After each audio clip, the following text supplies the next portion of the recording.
And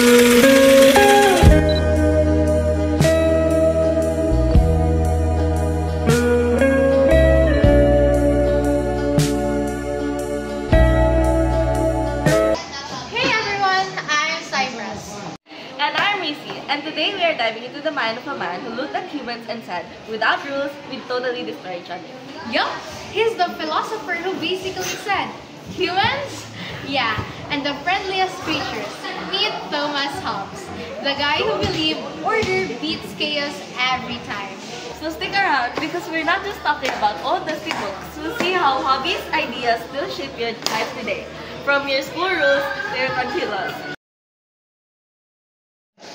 Thomas Hobbes was born in 1588 in England, and get this, his mother went into labor because she was terrified of the Spanish Armada attacking. Hobbes used to say that fear and I were born twins. Which kind of fits, right? Because Hobbes spent his life trying to figure out how fear could actually hold society together.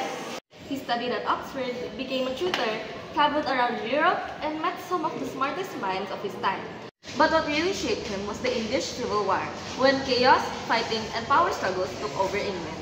Imagine living through that.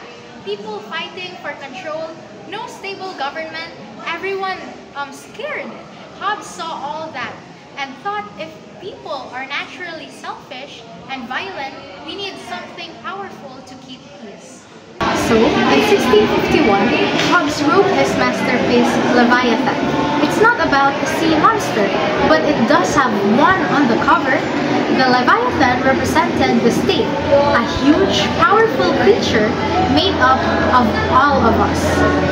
Hobbes believed that some of the people gave up their freedom to our ruler in exchange for safety and order. He called the agreement the social contract. Okay, let's test the idea. Be honest. Would you rather have total freedom but zero laws, or a few rules but peace and safety? Hobbes would definitely choose the second one because he said without rules, life would be solitary, poor, nasty, brutish, and short.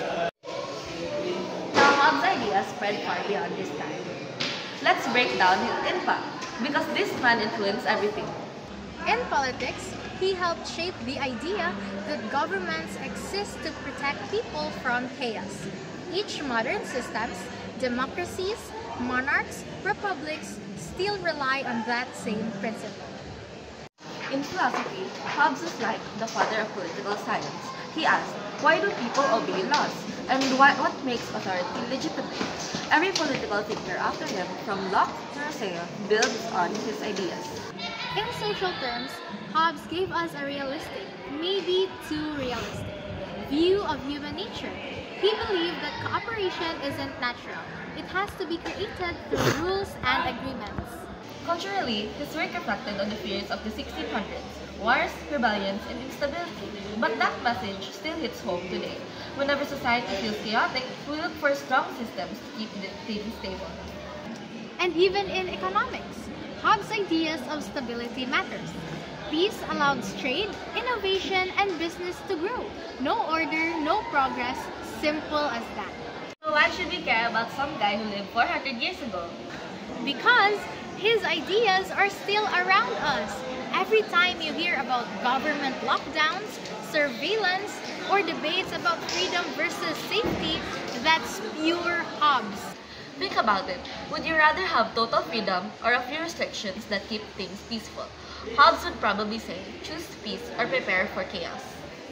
And honestly, given how messy the world can get, Hobbes might have had a point. So that's Thomas Hobbes, the philosopher who believed we need rules, order, and strong government to survive. Whether you agree or not, his ideas built the foundation for how we live together as a society, politically, socially, and philosophically. Thanks for watching. Remember, with great freedom comes great responsibility, and Hobbes would definitely agree with that.